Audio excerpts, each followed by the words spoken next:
ನಾಳೆ ಮಾಲೂರು ವಿಧಾನಸಭಾ ಕ್ಷೇತ್ರದ ಮರು ಮತ ಎಣಿಕೆ ನಡೆಯುತ್ತೆ. ಯಾಕಂದರೆ ಅಲ್ಲಿ ಸಾಕಷ್ಟು ವಿವಾದ ಉಟ್ಕೊಂಡಿತ್ತು ಈ ಒಂದು ವಿಚಾರವಾಗಿ. ಹೀಗಾಗಿ ಇದೇ ವಿಚಾರವಾಗಿ ನಾಳೆ ಮಾಲೂರು ವಿಧಾನಸಭಾ ಕ್ಷೇತ್ರದ ಮರು ಮತ ಎಣಿಕೆ ನಡೆಯುತ್ತೆ. ಜನಗಣನೆ ಶುರುವಾಗಿದೆ.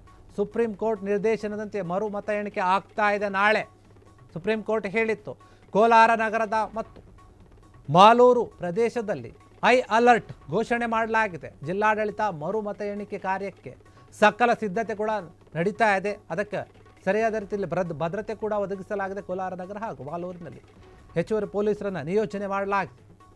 ಶಾಸಕ KY ನಂಜೇಗೌಡ ಮತ್ತು ಮಾಜಿ ಶಾಸಕ ಆಗಿರುವಂತಹ ಮಂಜುನಾಥ್ ಗೌಡ ಇವರಿಬ್ಬರ ಮಧ್ಯೆ ನಡೆದಿತ್ತು. ನಡುವೆ ಭಾರಿ ಒಂದು ಕಾಂಪಿಟೇಷನ್ ಇತ್ತು. ಈ ಬಾರಿ ಸಾಕಷ್ಟು ಬಂದೋಬಸ್ತನ್ನು ಹೆಚ್ಚಿಸಲಾಗಿದೆ. ಕೋಲಾರದ ತೋಟಗಾರಿಕಾ ವಿಶ್ವವಿದ್ಯಾಲಯ ಕಾಲೇಜಿನ ಸುತ್ತಮುತ್ತ 144 ಸೆಕ್ಷನ್ ಜಾರಿಯಾಗಿದೆ.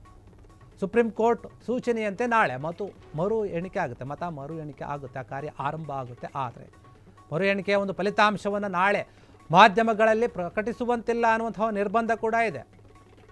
ಮುಚ್ಚಿದ ಲಕೋಟೆಯಲ್ಲಿ ವರದಿ ತಯಾರಿಸಿ ಕೋರ್ಟ್ಗೆ ಸಲ್ಲಿಸ್ತಾರೆ ಅಂತ ಹೇಳಲಾಗ್ತಾ ಇದೆ. ಅಭ್ಯರ್ಥಿಗಳ ಏಜೆಂಟರುಗಳಿಗೆ ಎಣಿಕಾ ಒಂದು ಮಾಹಿತಿ ಬರೆದುಕೊಳ್ಳಲು ಅವಕಾಶ ನೀಡಲಾಗುತ್ತೆ ಅಂತ ಹೇಳ್ತಾ ಇದ್ದಾರೆ. ಹೀಗಾಗಿ ನಾಳೆ ಏನಾಗುತ್ತೆ, ಯಾರಿಗೆ ಒಲಿಯುತ್ತೆ ವಿಜಯಲಕ್ಷ್ಮಿ, ಯಾರ ಕಡೆ ಹೋಗುತ್ತೆ ಗೆಲುವು?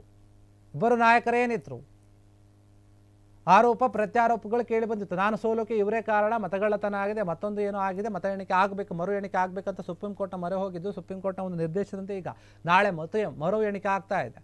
ಕೋಲಾರ ನಗರ ಮತ್ತು ಮಾಲೂರು ಪ್ರದೇಶಗಳಲ್ಲಿ ಸಾಕಷ್ಟು ಪೊಲೀಸ್ ಸಿಬ್ಬಂದಿಗಳನ್ನು ನಿಯೋಜಿಸಲಾಗಿದೆ. ಹೈ ಅಲರ್ಟ್ ಘೋಷಣೆ ಮಾಡಲಾಗಿದೆ. ಅಲ್ಲಿ ಎಲ್ಲಿ ಮತ ಎಣಿಕೆ ನಡೆಯುತ್ತೆ ಆ ಸುತ್ತಮುತ್ತ ಪ್ರದೇಶದಲ್ಲಿಯೂ ಕೂಡ 144 ಸೆಕ್ಷನ್ ಜಾರಿಯಾಗಿದೆ. ಕೋಲಾರ ನಗರ ಹಾಗೂ ಮಾಲೂರಿನಲ್ಲಿ ಪೊಲೀಸರು ಹೆಚ್ಚಿನ ಸಂಖ್ಯೆಯಲ್ಲಿದ್ದಾರೆ. ಭದ್ರತೆಗಾಗಿ ಶಾಸಕ KY ನಂಜೇಗೌಡ ಮತ್ತು ಮಾಜಿ ಶಾಸಕ ಇರುವಂಥ ಮಂಜುನಾಥ್ ಗೌಡ ಇವರಿಬ್ಬರ ಮಧ್ಯೆ ಸಖತ್ತಾಗಿ ಕಾಂಪಿಟೇಷನ್ ನಡೀತಾ ಇತ್ತು.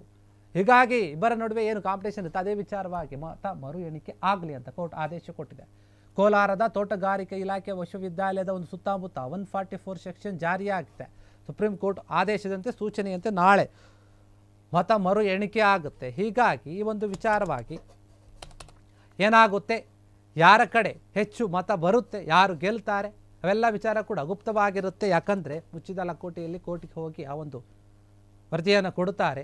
ಯಾರೂ ಕೂಡ ಮಾಧ್ಯಮದಲ್ಲಿ ಪ್ರಕಟ ಮಾಡೋ ಹಾಗಿಲ್ಲ. ಈ ವರದಿಯನ್ನು ಹೇಳ್ತಾ ಇದೆ, ಕೋರ್ಟ್ ಕೂಡ ಹೇಳಿದೆ. ಹೀಗಾಗಿ ಯಾರೂ ಕೂಡ ಈ ವಿಚಾರದ ಬಗ್ಗೆ ಹೇಳೋ ಹಾಗಿಲ್ಲ ಏನಾಯ್ತು ಅಂತ. ಅದನ್ನು ಕೋರ್ಟೇ ಅನೌನ್ಸ್ ಮಾಡೋ ತನಕ, ಆದೇಶವನ್ನು ಕೊಡೋ ತನಕ ಏನೂ ಕೂಡ ಮಾಡೋ ಹಾಗಿಲ್ಲ. ಈ ಒಂದು ವಿಚಾರವಾಗಿ ಕೋಲಾರದ ಒಂದು ಮಾಲೂರಿನಲ್ಲಿ ಏನಿದೆ, ನಂಜೇಗೌಡ ಇವರು ಮತ್ತು ಇನ್ನೊಬ್ಬರು ಇಬ್ಬರು ಇದ್ದಾರೆ ಶಾಸಕರು, ಮಾಜಿ ಮತ್ತು ಹಾಲಿ ಇಬ್ಬರು ಶಾಸಕರ ನಡುವೆ ಕಾಂಪಿಟೇಷನ್ ಇತ್ತು. ಹೀಗಾಗಿ ಈ ವಿಚಾರವಾಗಿ ಹೆಚ್ಚಾಗ್ತಾ ಇದೆ. ಈಗ ಅವರ ಒಂದು ಬೆಂಬಲಿಗರು ಕೂಡ ಕಾದು ಕುಳಿತಿದ್ದಾರೆ. ಏನಾಗಬಹುದು, ಯಾರಿಗೆ ಬರಬಹುದು, ಯಾರು ಗೆಲ್ಲಬಹುದು, ಏನಾಗಬಹುದು ಗೊತ್ತಿಲ್ಲ. ಹೀಗಾಗಿ ಈ ವಿಚಾರವಾಗಿ ಏನಾಗುತ್ತೆ ನಾಳೆವರೆಗೂ ಕಾದು ನೋಡಬೇಕು.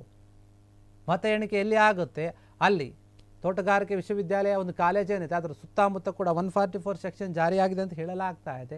ಹೀಗಾಗಿ ನಾಳೆ ಏನಾಗಬಹುದು, ಯಾರು ಗೆಲ್ಲಬಹುದು, ಯಾರಿಗೆ ಮತ ಜಾಸ್ತಿ ಬರಬಹುದು, ಆರೋಪ ಮಾಡಿದಂತೆ ಅವರೇನಾದರೂ ಗೆಲ್ತಾರಾ, ಇಲ್ಲ ಇವರೇನಾದರೂ ಸೋಲ್ತಾರಾ, ಇಲ್ಲ ಮೊದಲ ಬಂದಂತಹ ಒಂದು ಫಲಿತಾಂಶನೇ ಸರಿ ಇದೆಯಾ, ಇವೆಲ್ಲ ಕೂಡ ಲೆಕ್ಕಾಚಾರ ಆಗುತ್ತೆ. ಇದೆಲ್ಲ ಗೊತ್ತಾಗಬೇಕು ಅಂತಂದರೆ ಮತ ಮರು ಎಣಿಕೆ ಆಗಬೇಕು, ಅದರ ಫಲಿತಾಂಶ ಕೂಡ ಬರಬೇಕು. ಹೀಗಾಗಿ ಎಲ್ಲರೂ ಕೂಡ ಇದಕ್ಕೋಸ್ಕರನೇ ಕಾದು ಕುಳಿತುಕೊಳ್ತಾ ಇದ್ದಾರೆ. ಏನಾಗಬಹುದು ಮತ ಎಣಿಕೆಯ ಒಂದು ಮಾಹಿತಿ ಏನಿದೆ ಅದನ್ನೆಲ್ಲೂ ಕೂಡ ಪ್ರಸಾರ ಮಾಡೋಂಗಿಲ್ಲ ಅಂತ ಹೀಗಾಗಿ ಹೇಳ್ತಾ ಇದ್ದಾರೆ. ಏನಾಗುತ್ತೆ ಅಂತ ಕಾದು ನೋಡಬೇಕು ನಾಳೆವರೆಗೂ ಕೂಡ. ಕ್ಷಣ ಕ್ಷಣದ ಸುದ್ದಿಗಳಿಗಾಗಿ ಫ್ರೀಡಂ ಟಿವಿ ಸಬ್ಸ್ಕ್ರೈಬ್ ಮಾಡಿ, ಲೈಕ್ ಮಾಡಿ ಹಾಗೂ ಫಾಲೋ ಮಾಡಿ. ಹೊಸ ಸುದ್ದಿಗಳ ನೋಟಿಫಿಕೇಶನ್ಗಾಗಿ ಬೆಲ್ ಐಕಾನ್ ಮೇಲೆ ಕ್ಲಿಕ್ ಮಾಡಿ.